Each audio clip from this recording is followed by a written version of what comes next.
الله وبركاته. بسم الله والحمد لله والصلاة والسلام على رسول الله. أما بعد، أعوذ بالله من الشيطان الرجيم. بسم الله الرحمن الرحيم. أرأيت الذي يكذب بالدين فذلك الذي يدع اليتيم ولا يحض على طعام المسكين فويل للمصلين الذين هم عن صلاتهم ساهون الذين هم يراءون ويمنعون الماعون. میں نے آپ کے سامنے عامہ پارہ کی ایک مختصر صورت تلاوت کی ہے. اس آیت کا، ان آیتوں کا کیا مطلب ہے اور ان آیات سے ہمیں موجودہ دور میں کیا پیغام ملتا ہے اور کن چیزوں کی طرف اشارہ کیا گیا ہے.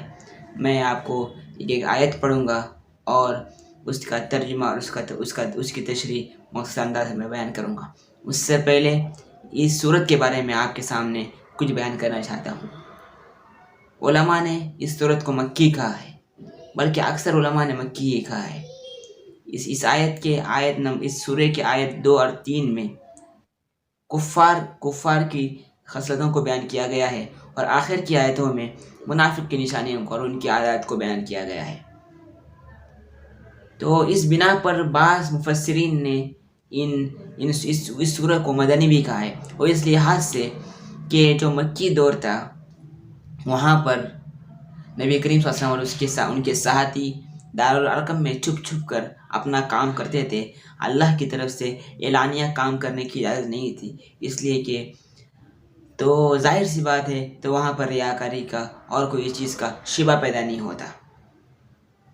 ہو سکتا ہے کہ ایک پوری کی پوری سورہ مکے ہی میں نازل ہوئی ہو، مگر بعض مفسرین نے اس سورے کی سیاق و سباق کو دیکھ کر اس کو مدنی سورہ کہا ہے. بہرحال ہمیں اس تفصیل میں جانے کی ضرورت نہیں ہے، بلکہ ہمیں تو یہ سوچنے کی ضرورت ہے کہ ہمیں اس سورے سے کیا پیغام ملتا ہے، ہمیں کس طرح سے اس سورے کو سمجھنے کی ضرورت ہے، وہ ہمیں دیکھنا ہے. ارأیت الذی یکذب بالدین، کیا تم نے اس شخص کو دیکھا ہے جو روز جزا کو جھٹلاتا ہے. روز جزا سے مراد قیامت کا دن، جزا کا دن، بدلے کا دن. بعض مفسرین نے اس کا ترجمہ دین اسلام میں مراد لیا ہے. کیا تم نے اس شخص کو دیکھا ہے کہ جو دین اسلام کو جھٹلاتا ہے؟ یعنی اس پہلے آیت سے یہ بتانا مقصود ہے کہ روز جزا کو جھٹلانے والے، دین اسلام کو جھٹلانے والے ہی ان کے اندر ایک کردار پایا جاتا ہے، جو چیزیں آنے والی آیتوں میں بیان کی جا رہی ہے. فَذَلِكَ الَّذِي يَدْعُ الْيَتِيمَ، یہ وہی شخص ہے جو یتیموں کو دھکے دیتا ہے.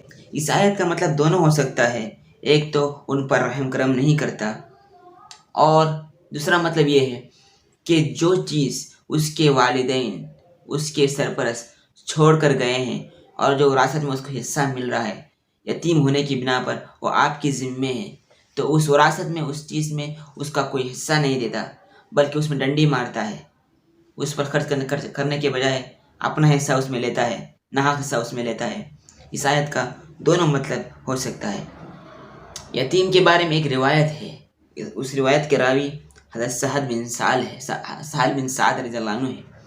نبی کریم صلی اللہ علیہ وسلم نے فرمایا ہے، انا وکافل الیتیم کہاتین.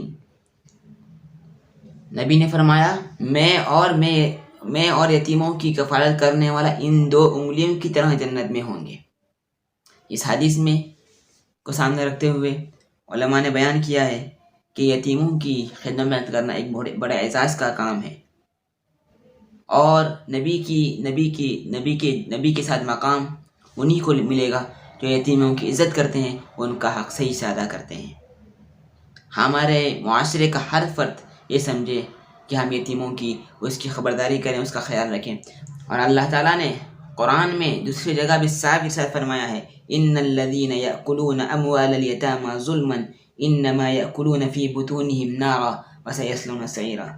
بے شک وہ لوگ جو ناجائز طریقے سے یتیموں کا مال کھاتے ہیں تو وہ یقیناً اپنے پیٹوں میں جہنم کی آگ ڈال رہے ہیں اور عن قریب اور بھڑکتی آگ میں داخل ہوں گے. ولا تقربوا مال الیتیم الا بالتی ہی احسن. نیز فرمایا یتیم کے مال کے قریب نہ جاؤ مگر ایسے طریقے سے جو بہتر ہو. اگر کسی کے ذمے یتیموں کی کفالت کی ذمہ داری ہے تو صحیح سے اس کا حق ادا کریں. اس کے مال میں تبذیر نہ کریں، جس طرح سے اس پر خرچ کرنا چاہیے وہ اس پر خرچ کریں، اور جب وہ بلوغت کی عمر میں پہنچے تو اس کو آزمائیں کہ اس کو عقل آئی ہے نہیں، اگر اس کو عقل آئی ہے تو اس کا مال اس کو حوالے کریں۔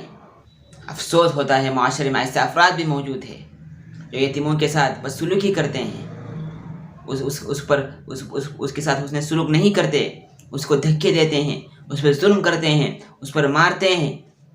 آپ کو کوئی حق نہیں بنتا، آپ کو اگر اللہ نے ذمہ داری دی ہے اس کی اچھی تربیت کیجیے، اس کے ساتھ حسن سلوک کے ساتھ پیش آئیے، اس پر ظلم نہ کیجیے۔ اللہ آپ سے اس کے بارے میں پوچھے گا۔ وَلَا يَحُضُّ عَلَىٰ طَعَامِ الْمِسْكِينِ، اور مسکین کو کھلانے کی ترغیب نہیں دیتا۔ مسکین کی خبر گیری کرنا معاشرے کے ہر فرد کی ذمہ داری ہے۔ ایک روایت آپ کے سامنے پڑھ کر سناتا ہوں۔ نبی کریم صلی اللہ علیہ وسلم نے ارشاد فرمایا، بیواؤں اور مسکینوں کی خبر گیری کرنے والا اللہ کی راہ میں جہاد کرنے والے کی طرح ہے۔ حدیث کے راوی آگے فرماتے ہیں، میرا گمان ہے کہ آپ نے یہ بھی فرمایا کہ وہ اس عبادت کرنے والے کی طرح ہے جو سست نہیں ہوتا، اور اس روزے دار کی طرح ہے جو ناغہ نہیں کرتا۔ یعنی اس کے مسکینوں کی خبر گیری کرنے والا، بیواؤں کا خیال رکھنے والا اس روزے دار کی طرح جو کبھی ناغہ نہیں کرتا، مسلسل روزے رکھتا ہے، اور اس نمازی کی طرح ہے جو کبھی سستی نہیں کرتا۔ اتنی بڑی فضل بیان کی گئی ہے، اس کے باوجود بھی آج ہمارے معاشرے میں کس طرح سے سلوک کیا جاتا ہے مسکینوں کے ساتھ، کس طرح سے سلوک کیا جاتا ہے یتیموں کے ساتھ۔ کیا ہم نے اپنا کبھی محاسبہ کیا؟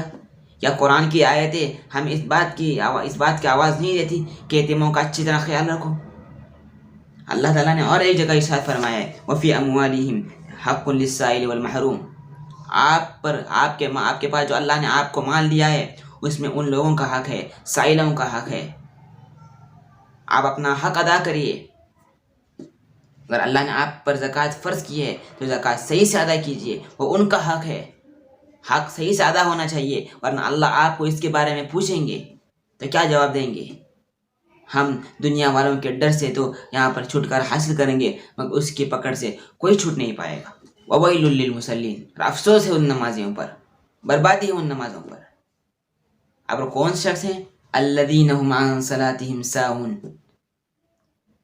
الَّذِينَ هُمْ عَن صَلَاتِهِمْ سَاهُونَ، جو اپنی نماز سے غافل ہیں۔ یہاں پر آپ کو دو چیز بتانا چاہتا ہوں۔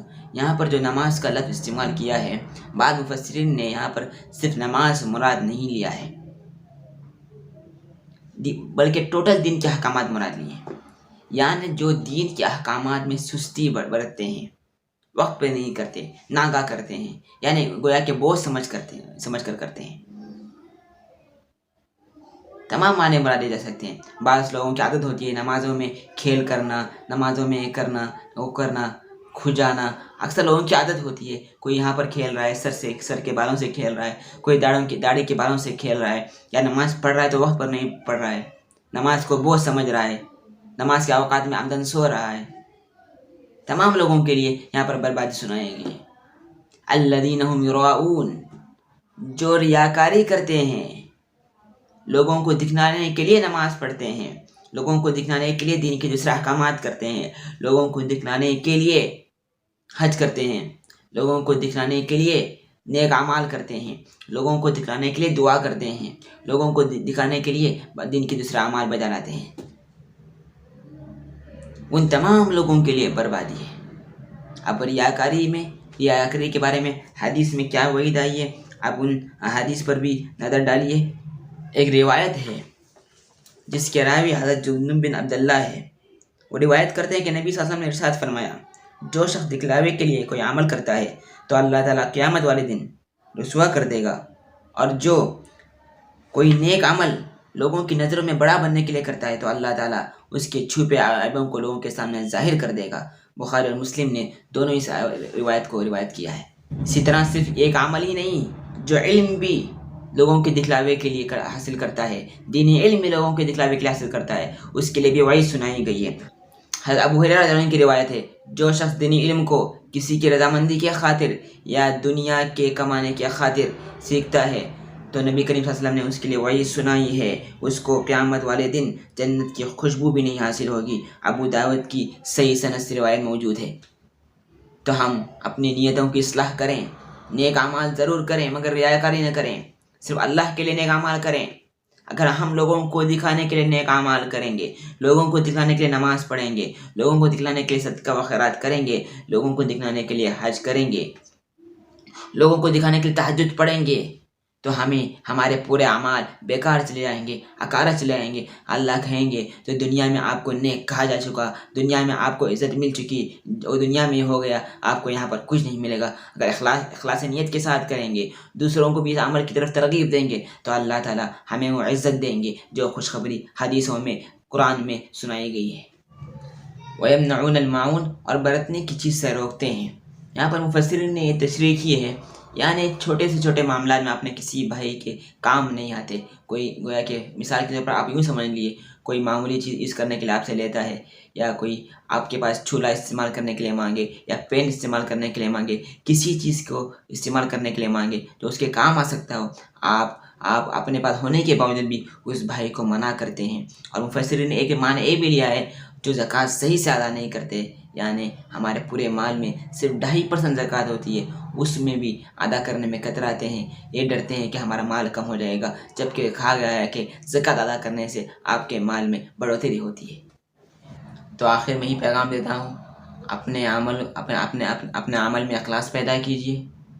آپ خود غور کیجیے کہ آپ اگر بازار سے کوئی چیز لا رہے ہیں، گھی لا رہے ہیں، شہد لا رہے ہیں، کیا اس میں کوئی ملاوٹ آپ پسند کرتے ہیں؟